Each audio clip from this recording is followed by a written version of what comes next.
家我哋就請我哋幾位評判試食。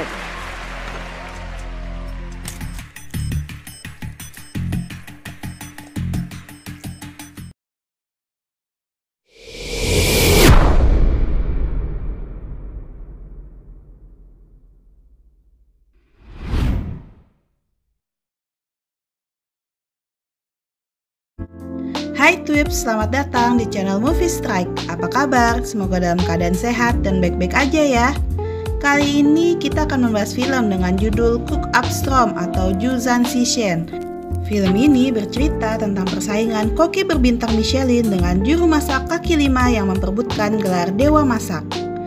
Sebelum mulai, jangan lupa subscribe, komen, sama like channel kita ya, biar kita semakin semangat untuk menghibur kalian semua.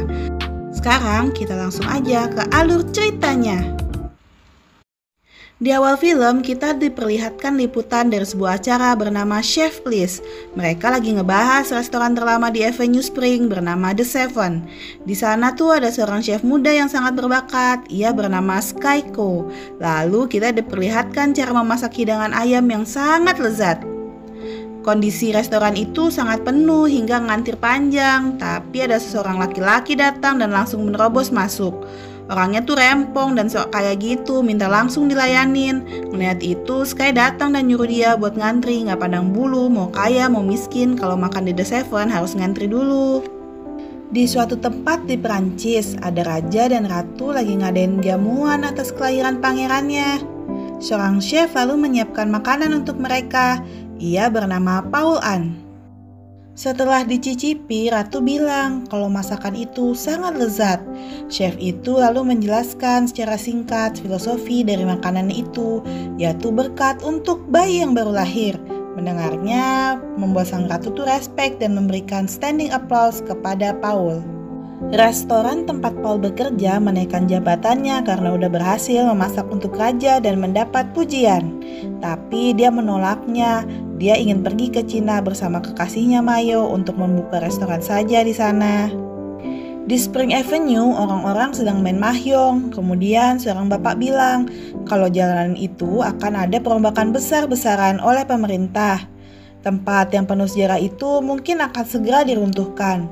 Dengar itu, mereka rada was-was dikit. Lalu Sky ke dapur untuk membuat kudapan dari kulit ikan, juga bubur untuk seorang nenek di sana, serta nganterin dia pulang.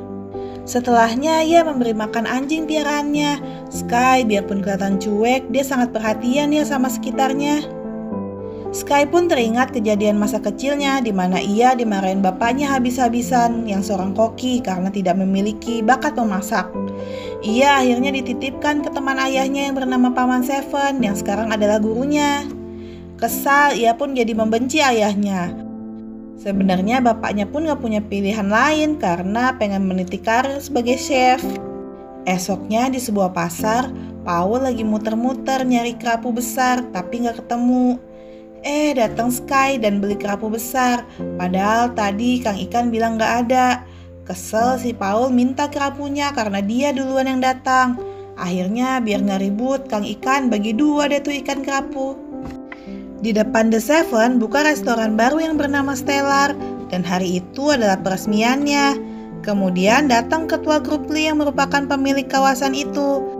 Di sana, sang bos memperkenalkan Paul kepada ketua, lalu ia memasakkan hidangan yang lezat di sana.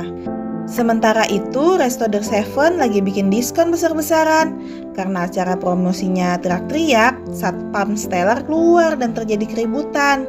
Di situ, akhirnya Paul dan Sky bertanding cara memotong ikan. Diawali dengan Paul, dia memotong ikan lalu dengan cepat mengeluarkan duri-durinya. Kemudian dilanjutkan oleh Sky, ia memotong ikan secara silang, kemudian memisahkan kulit dari dagingnya.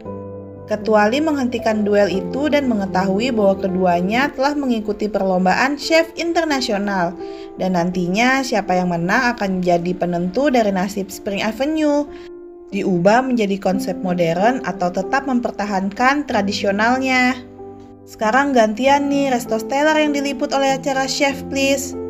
Paul lalu memasak escargot, ya bahasa Inggrisnya tuh bekicot, buat dihidangkan. Dalam liputan itu dia bilang kalau masakan Cina tuh monoton sejak dulu, nggak berubah, nggak kayak masakan barat yang terus berinovasi. Malamnya Sky dapat ilham gitu masak bekicot juga. Pengunjungnya nyobain tapi mereka lebih suka keong sawah. Di situ Mei duduk termenung karena hari ini jualan sepi. Mereka hanya menjual 38 porsi keong sawah, sedangkan Stellar ngejual 338 porsi bekicot. Di sini Sky bilang kalau kita tuh nggak perlu buat ngebandingin antara Stellar sama Seven, karena ya beda pangsa pasarnya. Dan mereka tuh nggak usah ikut-ikutan gaya Michelin karena tujuan Sky memasak itu menyenangkan orang dengan masakannya. Esoknya Sky ke pasar tapi nggak nemuin apapun karena ikannya udah dibeli sama Stellar semua. Sementara di depan restoran terjadi kemacetan karena pengunjung Stellar parkir mobil di jalan.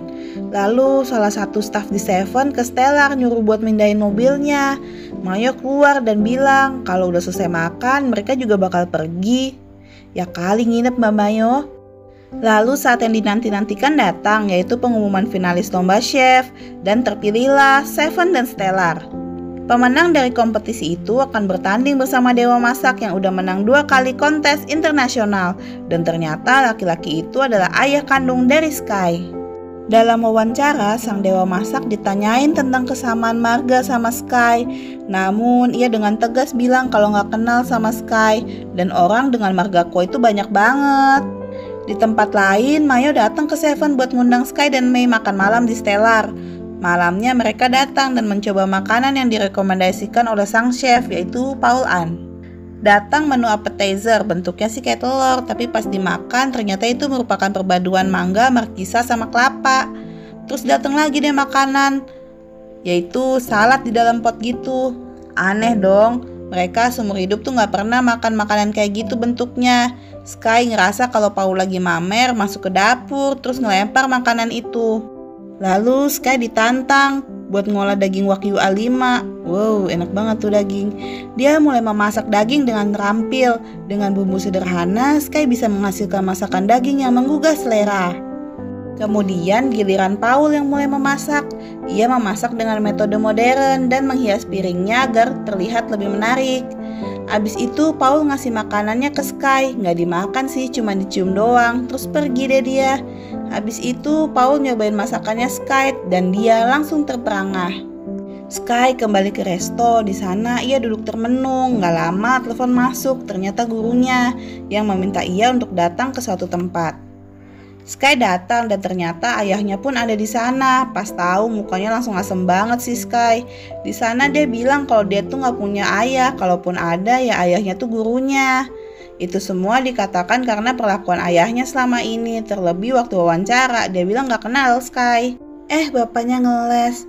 Dia bilang gitu supaya Sky nggak tertekan punya bapak seorang dewa masak. Tapi dia cuman koki biasa aja.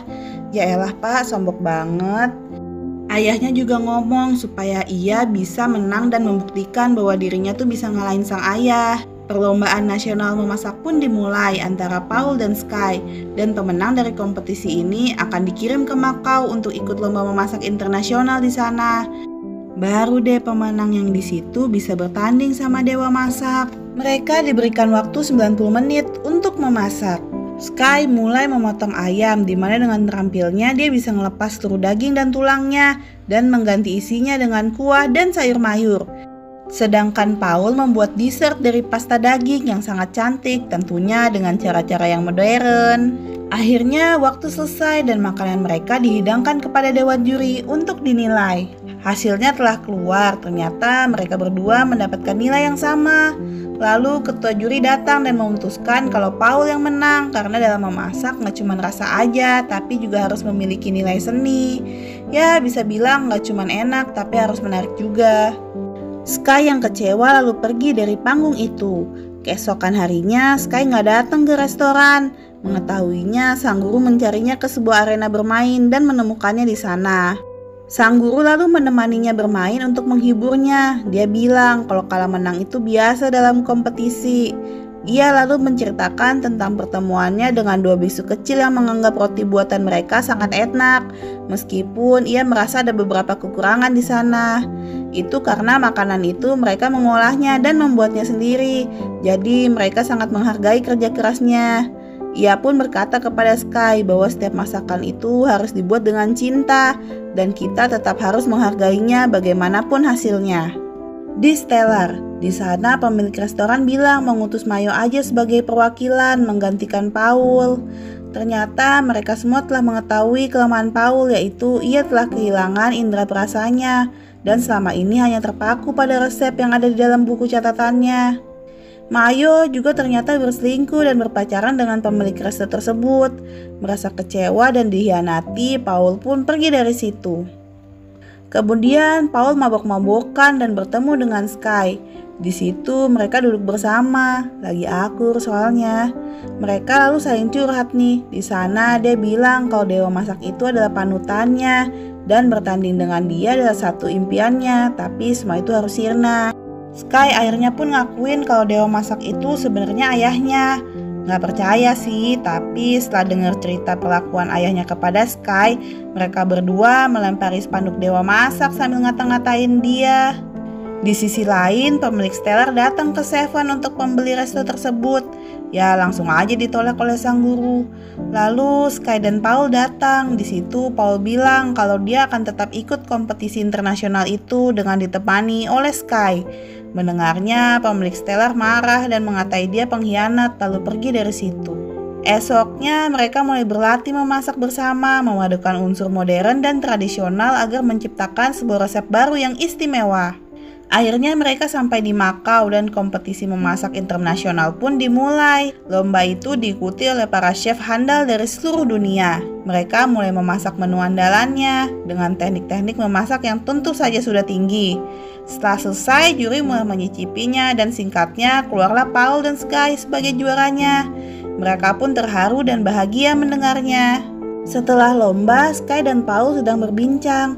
Karena di kompetisi selanjutnya hanya ada satu orang yang bisa berduel dengan dewa masak, maka Paul dengan senang hati memberikan kesempatan itu kepada Sky. Pertandingan yang ditunggu-tunggu pun tiba antara Sky dengan ayahnya sang dewa masak. Di awal pertandingan, ayahnya langsung memperlihatkan keterampilannya dalam mengolah masakan, sedangkan Sky malah bengong mengingat masa lalu dan teman-temannya. Ia lalu disiram air sama ayahnya dan tersadar lalu mulai membuat hidangannya. Waktu 1 jam pun usai. Saat makanan Sky akan dinilai, bukan memberikannya pada juri, ia malah memberikannya kepada ayahnya. Ternyata ia membuat mie ayam, masakan terakhir yang dibuatkan oleh ayahnya kepadanya. Lalu ayahnya menerima mie itu dan mulai mengingat masa lalunya di mana ia memasak untuk Sky. Ia lalu memakannya dan bilang kalau masakan anaknya itu enak. Sky pun keluar panggung dengan senyuman. Sementara itu ayahnya memakan habis mie-nya dengan perasaan bangga dan bahagia. Bagi seorang chef itu penghargaan tertinggi adalah bila seseorang memakan masakan mereka dan merasakan kebahagiaan. Dan Sky udah ngedapetinnya dari ayahnya. Beberapa waktu setelahnya, hari itu merupakan tahun baru. Semua orang berkumpul di The Seven untuk memakan hidangan tahun baru. Di sana, sang guru berterima kasih kepada pelanggan yang sudah dengan setia menemaninya selama 30 tahun. Dan ia bertekad untuk terus menyajikan masakan lezat dengan harga terjangkau. Dan film pun berakhir. Terima kasih sudah menonton alur film ini sampai selesai. Jangan lupa subscribe, like, dan komen channel ini. Sampai jumpa di video selanjutnya. Bye-bye.